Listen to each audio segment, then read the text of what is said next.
working on my customs, but that's not really working for me. I have just come to the conclusion that I'm just going to be a cussing Christian. I've been trying to get it and shake it, but it ain't working for me, man. And I accidentally cussed on a commercial break, and the lady, I could tell she was a little put off by it. I didn't mean to, I don't want to be offensive to people, but I was just talking naturally. And she just stood up and said, I have a question for you, Mr. Harvey. She said, so how's your walk going with Christ? I thought about it. I said, well, I walk tall, I walk strong, with long stride, and a slight limp. And that's how I walk. Now, if you ain't got no limp to your walk, congratulations. Mine has a slight limp to it. And every now and then, the flaws that I have come out. See, just between me and a lot of people, I happen to be famous. So my flaws have a microphone and a spotlight and the internet connected to it. You might can make your mistake at the house and don't nobody know nothing about it. But I got people watching me all day long. So what I've learned in this journey along the way of having my life as twisted as it was, I've learned the principles of success. I've learned how to get back up, how to fall and fail, get written off, say you ain't gonna ever beat nothing.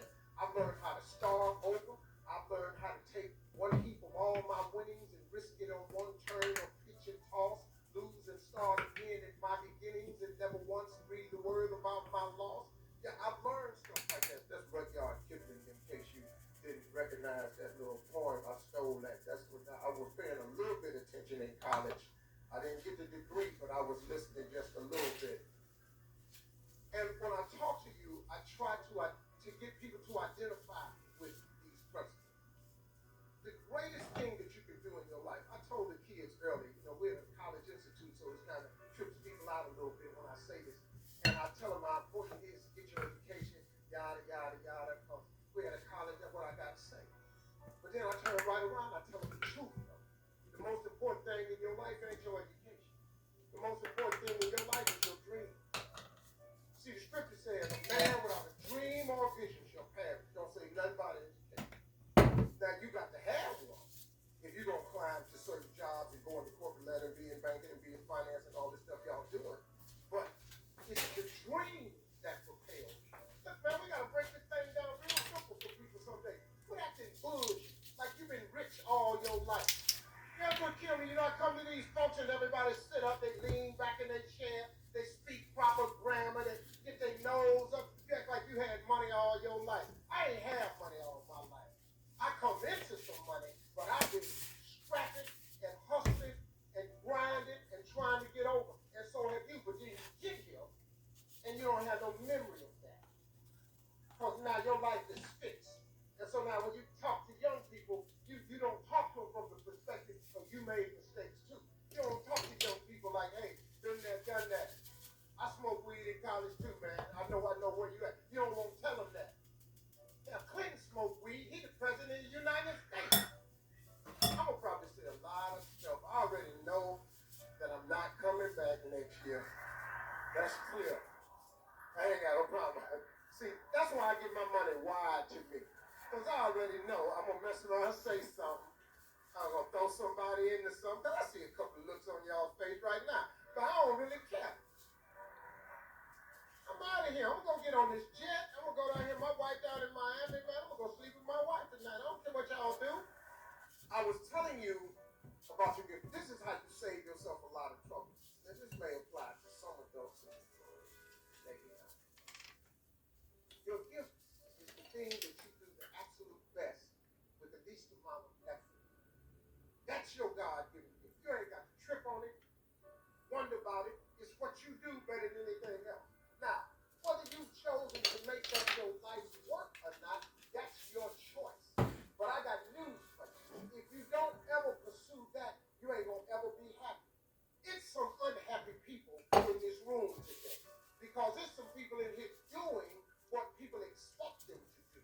And doing what was required of them, and they just got locked into it.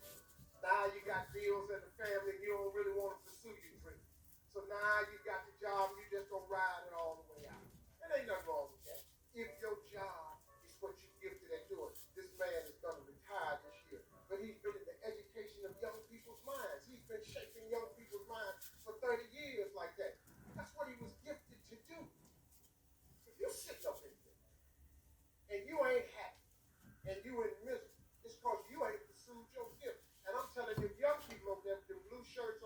stripe ties.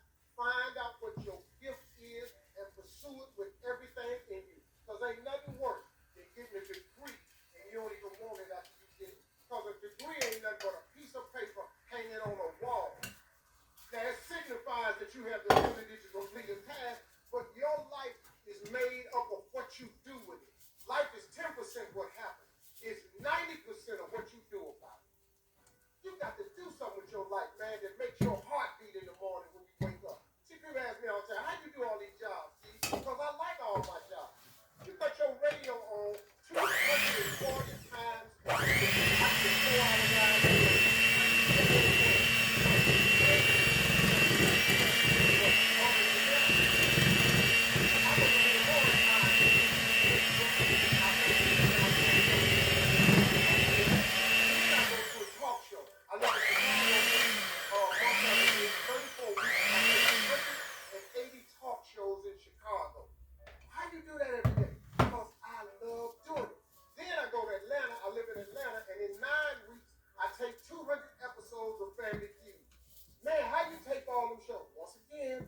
Check attached to this. But I love what I do. If you cut your TV on, it's obvious that I love what I do. I'm always smiling because God has given me the life of my dream because I'm living in the gift He gave me. If you live in your gift, man, it changes your life. Do something about your gift. Listen to me. I don't care what job you got now. If it's something that really burns on the inside of you, you ought to go do that. I don't know how you are. How come you think Kentucky Fried Chicken? How come you think that man on the side? Why do you think he owns? Because his recipe got discovered when he was 68. That ain't the picture of the Colonel when he was 35. But he been frying chicken. He didn't just wake up and start frying chicken. He been frying chicken with this secret recipe for years. It took him a long time before it clicked. But he kept frying chicken, man. So he became the biggest chicken joint in the world. You can't go nowhere and don't see Kentucky Fried Chicken. That ain't real chicken.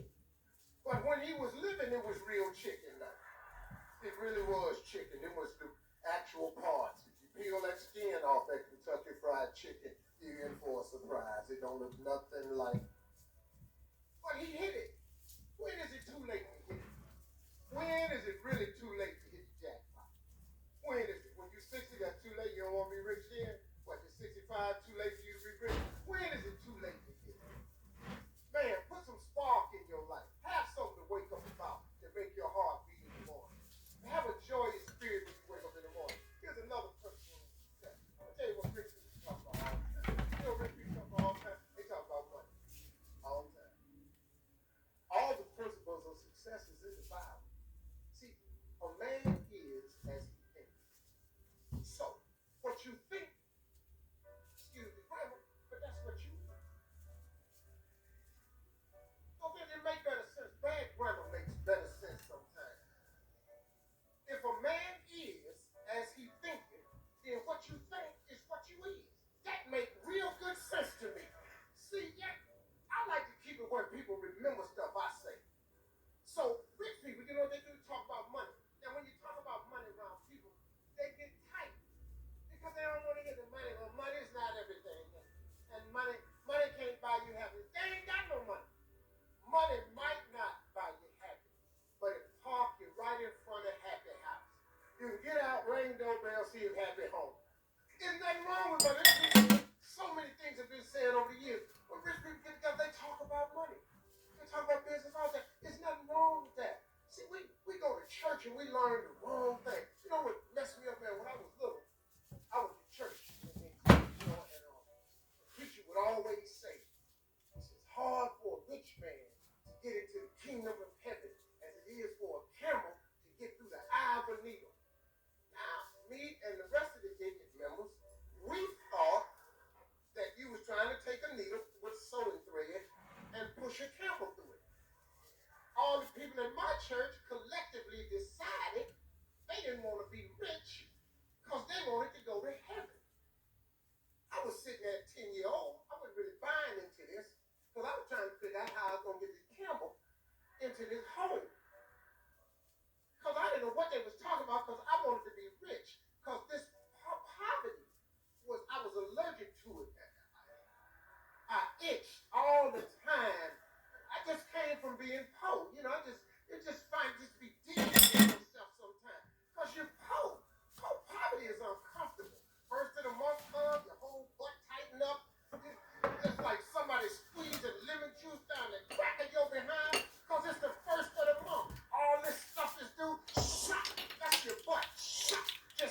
giving it up because you ain't got the money. Why would I not want no money? I live in the hood. I want out. I need money to get out. But at my church, they say it's hard for a rich man to get to the kingdom of heaven as he is for camels to do the eye of the needle. So I bought into that. I was about 30, almost 30 years. I was in Hollywood. I driving down the street. I was in the truck. I was in the truck. I thought about it. I gave you this was the first year I was going to celebrate. And I was going to first celebrate the prophet. So I was going to stop. Backstage and saying stuff like, I don't know why they posting our gospel show. You ain't selling it. I don't know what y'all talking about. I'm here for the check. Let's be clear about this.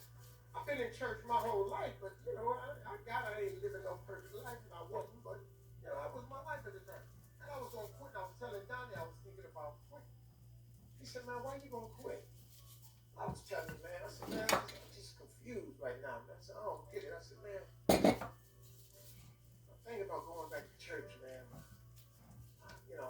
I want to go to heaven, but man, I'm start making this money down here, and it just don't jive with Christianity. He said, what you mean? And I told him what the preacher, that it's hard for a man to get through the kingdom of heaven as is for a camel through the eye of a needle. So Donnie looked at me a little confused because he's a pastor. And I was just telling him, but I'm trying to find a way to get the camel in the needle. He said, Steve, that's not what it means. I said, what does it mean? He says, in the Middle East, a needle is an arc that is stuck in the sand that looks like a wishbone on a chicken. And they have them to entryways sometimes. And when a camel approaches the needle, in order for the camel to get through the needle, he has to kneel and crawl through the needle. And then the camel gets back up. I said, that's what God meant. I said, Donnie, you mean they ain't talking about a sewing needle? He said, fool, you can't put a camel through a sewing needle. After that, I said, I'm not going to make me some money. I just humble myself before God like I'm going through the needle, and he ought to let me in. But I'm going in with some money, though. I became friends with Oprah Winfrey because of obvious reasons. We ain't going to keep saying that, but she's a very successful woman. She's a very kind person. Everybody get a bad rap on the internet. She thinks she can just, well, a lot of people shoot. The thing about haters, man, haters kick you when they're down, and they throw at you when you're up. They just do it all damn day. They're just haters. You got them on your job. You got them at your church. They just hate them. They just haters. Haters because they ain't got nothing else to do. They want to be you. They can't. So here comes the hate. And I don't mind as long as they throw up. I'm usually up. You can throw up at me. I don't regret it. I took Oprah one time and she said, I did a life class with her this past year. I never knew they had a question. She said, you believe in that? It was the first time we had a serious conversation. I said, okay, I'm not going to believe in that.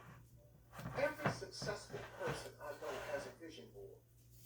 Or they have their goals written down. You can't do it without writing it down. When you write it down, it's a symbol of faith. See, I was telling a story earlier about writing it down. Teacher, we were in sixth grade and asked us to write on a piece of paper when we came in from summer what you want to be when you grow up. So everybody filled out the paper. You had to put your name on it, had to write this one thing. In 1960. So I wrote, I want to be on TV. Because nobody had told me I couldn't. I was 10. My vision was wide open. So I wrote, I want to be on TV. She collected all the papers. She started going around the room, naming everybody's name, had everybody stand up. And she read what they wanted to be. Barbara wanted to be a nurse. Johnny wanted to be a basketball player. Robin wanted to own a gas station. Cindy wanted to be a doctor. She got to me, she waited last. Now, I had never gotten a gold star all of my years of school. And she asked me to